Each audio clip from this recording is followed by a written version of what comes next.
Welcome back, guys. It's a new year, 2026, and right now we are sitting in our conference room getting ready to discuss interior design with our pre-construction manager. Christy, we've mentioned this before and other things, but she has a ton of experience in every single department from our company. She's that type of person who's, have you been here for 6 years now? 7 years? How long have you been here? 6 or 7, I don't even know. But yeah, so Feels she's been like here a for a long long time. time. You've done every position. You've worked in every aspect of this company to the point where you took off as an interior designer. You're doing so well there that we pled with you to please lead our design team, and you've done a really good job in that position. So, Christy, one of the things we want to talk about today is what we do to people's environments. Like how do we change people's lives? Like, it sounds silly because it sounds like we're like, I don't know. We change people's environments, which does change people's lives. So explain to us like what goes into what we do and the results of it, if that makes sense. Yeah, so I mean, we're dealing with people's homes, which they're in every single day, and our goal is to make it so they love the home that they're in, so their day to day becomes better in every way. So even not just like the paint or things like that make it feel better, but functionality wise as well, making it so it's easier to live in their home, so they become more calm and just enjoy being there. For me, I'm very passionate about this personally because I love design. I'm not good at it, but I love it. When I'm in my home, in my office, like I remember designing the office and really putting, we put in a rug, we put in a couch, we did an accent wall, we added art and made it like a very clean vibe. And I remember just thinking, when I go into that office every single day, my headspace is clear, all the natural lighting from the windows. Yeah. And I enjoy the space to where I feel like life is I truly believe that our life is about being, you're supposed to enjoy life. And if you're in an environment where it's dark, gloomy, dated, scuff marks everywhere, garbage everywhere, I just feel like you can't have the headspace. It stresses you out. It stresses you out. Like our goal as a design team and as Kingdom and Company, we really thrive off of really improving people's environment. And how we get to do that is we get to know the clients first. So we really try to ask them questions and figure out like what are you trying to get out of your space? Right. What's more important? Do you want it to feel good? Do you want it to just look good? Right.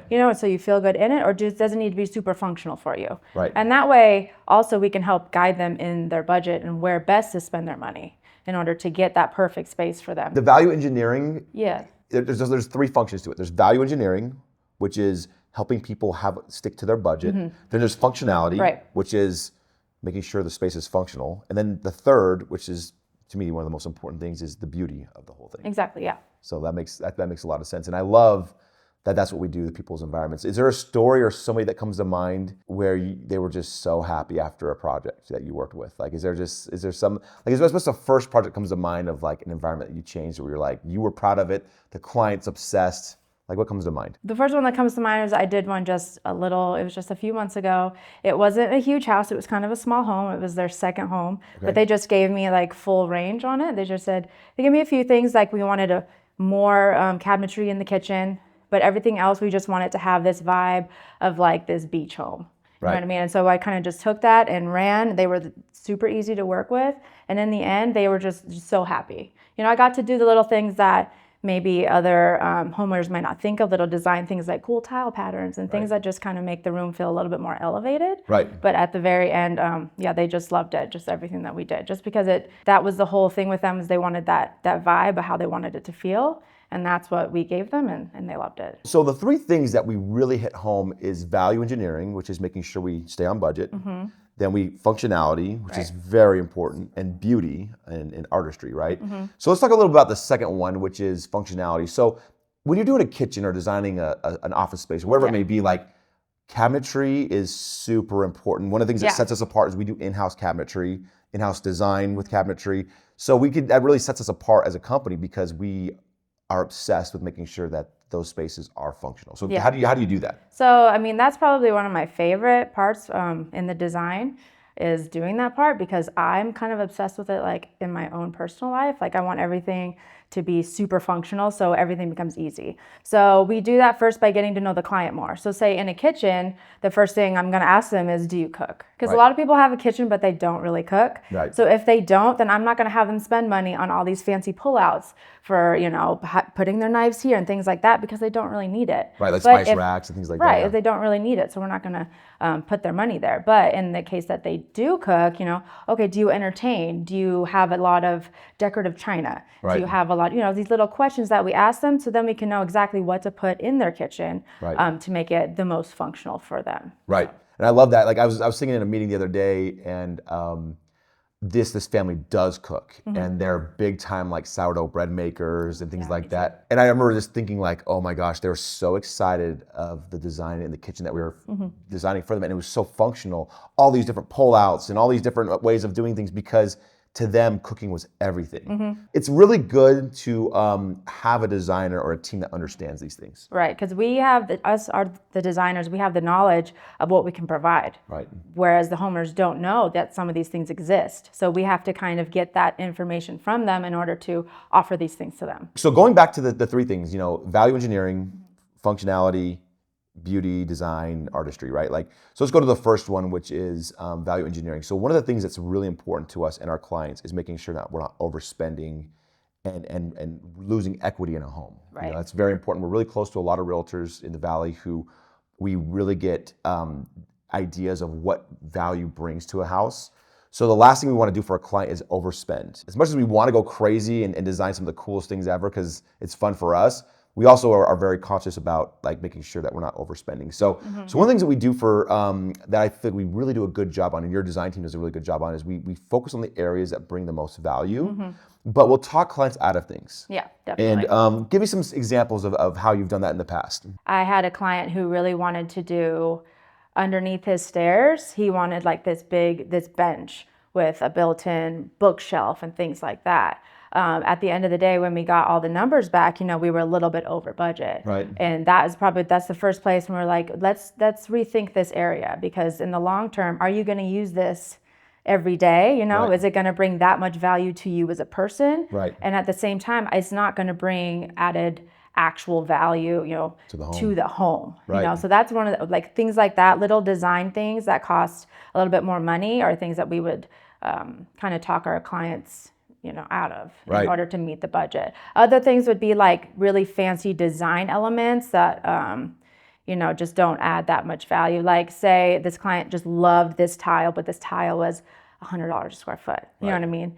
Hey, let's see if we can find a similar tile that would bring us into budget while giving us the same feel. Right. So those are some of the ways that we would start when it comes to the That's perfect. And I think that's so important because we want, at the end of the day, and I've actually done research on this because I'm a nerd about this, but I've analyzed a lot of the homes that we've remodeled, and I've noticed that they sell way higher price per square foot. Yeah. And it makes me so proud of we are bringing them actual value. And a lot of our clients, when they go to sell, we've had a couple clients where we've remodeled the home and they sold it 3 years later, and they're like, we wish we'd have done this 10 years ago. Yeah. And it's their biggest regret of we enjoyed this space for literally 2 years, and then we sold it because we had to move out of town, and you're like, you should have done this a while ago. So that's one of the things that's important, but bringing value means everything to us. I remember another story where we had these clients where they were over budget about 30 grand, and I remember thinking, man, they wanted to put this secondary bathroom in the corner over here, but it really didn't bring value to the home. And yeah, it would have been nice for a guest or whatnot, but I was like, are we sure we want to do this? And long story short, we ended up not doing that. We ended up putting a wine room underneath the staircase. And it was gorgeous. And then at the end of the day, I was like, man, what a better use of money, because that really did elevate the space and gave so much more value to the project. So just things like that where we can help value engineer is so crucial in the design build world. Absolutely. And a lot of clients that we work with, they've been thinking about doing this remodel for a long time. So they have these ideas in their head that we have to sometimes talk them out of, for them to get that value. Because sometimes no, I want this. This is how I've dreamt of it. It should be here. But then we come with our own ideas here that maybe can save them a little bit of money or maybe add value in a different way they didn't think of before. So. Right. And there are some clients that we dealt with who are like, this is my forever home. I don't care. Yeah. Absolutely. And we're like, okay. Yeah. I don't care about the value. I want to do what I want to do. This is my forever home, and I don't care about, I just want to do what I want. And we're like, we totally understand that as well. Yeah, absolutely. So lots of times, Christy, and you guys, we talk about this a lot of times within our design. We love pushing limits. We love doing things that are fun or exciting, but there also are moments where again, bringing value to a home, if you're doing something that's more timeless, how are you able to design with beauty, add some elements that are a little risky, and still keep that value within the home? Because if you go too crazy, which I've seen before, the trend lasts 3 years and they spend $100,000 on this thing, and then it's like 3 years later they're going to sell their house, they're going to lose value. So what do you do to help balance that? So I would say to, the basis of a timeless design, start with like quality materials. You know what I mean? So like quality cabinetry, things like that are going to last a long time and become timeless. More neutral palettes. If you do like things that are a little bit too funky, like a super funky tile, that's not easy to change. We kind of would maybe stray away from that and then do something, bring more personality in with like the decor and staging and things like that. When it comes to other surfaces, I would try to do as much of natural surfaces as possible, like a natural stone, things that are, not made, you know what I mean? So more natural, natural, like we would use like a real stone instead of this, because the man-made things, like maybe some porcelain tiles or quartzes, something like that, they might go out of style. We want to go more timeless, so we go with natural materials that are natural to the earth. Makes it feel a little bit more timeless that way. And I like that. That makes more sense because that stuff lasts forever. It's been around for millions of years. And not only that though, I think that's, if you are going to take the risk, it's okay to do it in a powder bathroom. Oh yeah, things that are easier to change in the future. So if you really want that wallpaper, I say go for it.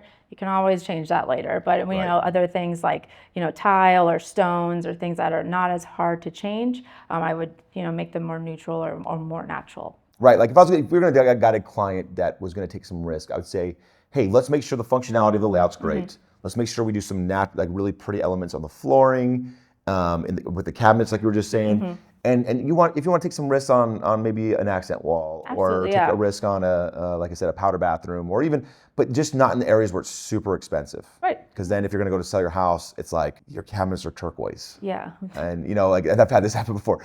Like that's kind of a situation where you're like, that you guys might have liked that a lot, but it's not the best for the majority of people who are trying to buy a house. So it's a good balance, and it's something that we can guide people on. But sometimes we have people who are like, I don't give a crap. I want to just do what I want to do. That's fine. And that makes it fun for us too. If they don't, you know what I mean? If that's not an issue. So.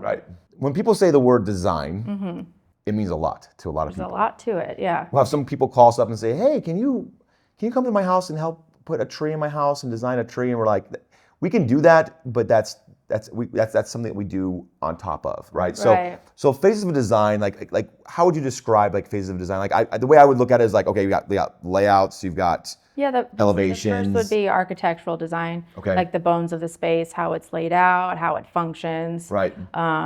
And then I think after that would be more of the interior design. So that's going to be like your surfaces and the materials that you're using.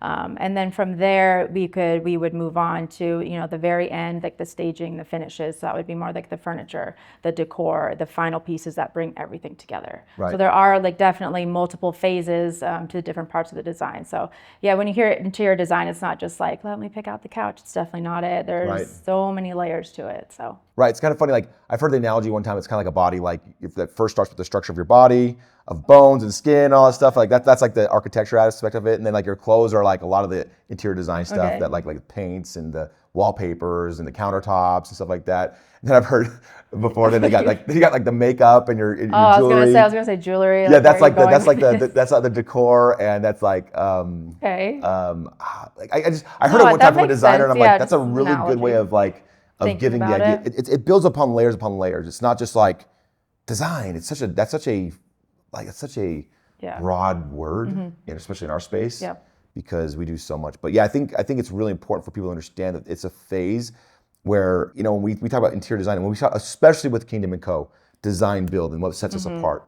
What really sets us apart is we sit down and we do architecturals. A lot of people don't do that. We'll go through layouts, we'll go through elevations, we'll go through every detail there. Then it's the fun stuff. It's the countertops, it's the wall colors, it's the flooring selections and things like that. And then we can go to the next step, even higher level, which is decor, where it talks about like decorating shelves and adding furniture and things like that. So we can really elevate the space, but it's line upon line. If you're looking to remodel your house or build a home and you need a team that you can trust, understanding from the very, very first process of design all the way to the finish, the decor and all that stuff. We are a one-stop shop. And to me, that's what makes us so special, is that nobody's pointing fingers. We're one team. Yeah. And if you have a question or if you're concerned about budgets, we can design within those budgets, and we know the numbers because we are the contractor as well. Most people don't have that. Yeah. So a lot of times a design will happen, they'll love it, and they'll be so far over budget that they don't even know where to go back. Right. And so with us, we can value engineer things. We can really, make things functional, and then at the end of the day, we make things beautiful. Yep. So it's pretty cool.